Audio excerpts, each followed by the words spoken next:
नित्य स्वामी दर्शन 30 सप्टेंबर. श्री गणेशाय नमः. श्री गुरुदेव दत्त.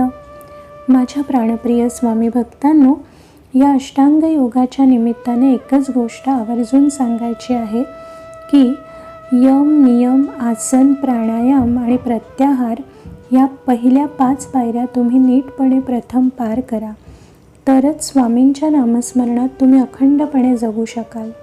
हा मानवी आयुष्यातील बहिरंग योग आहे. वास्तविक तोच कठीण असला तरी महत्त्वाचा आहे.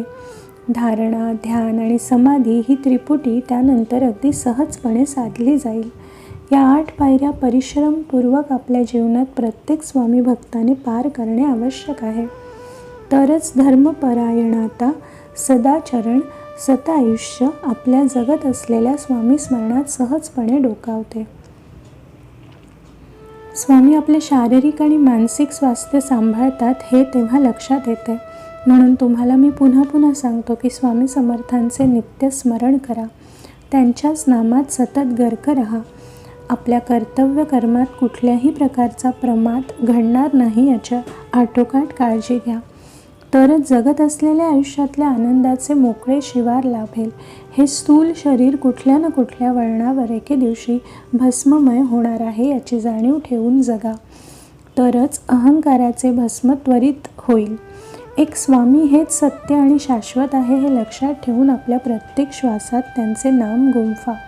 आपण डोळ्यांनी पाहतो, कानांनी ऐकतो, तोंडाने बोलतो, उत्तमोत्तम अन्नग्रहण करतो, पायांनी चालतो, हाताने काम करतो, हे सारे आपल्याकडून स्वामी करवून घेतात.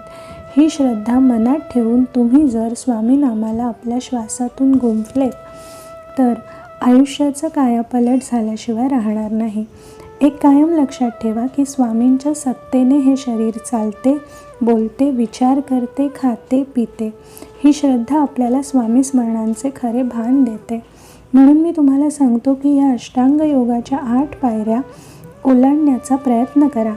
स्वामी समर्थ तुम्हाला तशी प्रेरणा देतील, मदत करतील. स्वामींना आपल्या सर्वच भक्तांची काळजी वाटते. त्यासाठी आपण फक्त एकच करायचे, स्वामी दृश्य स्वरूपात कसे दिसतील ह्याचा ध्यास घेऊन जपाला बसायचे, त्यांच्याच नामात अखंड राहायचे.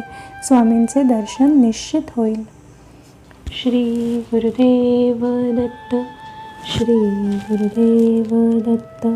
श्री गुरुदेव दत्त.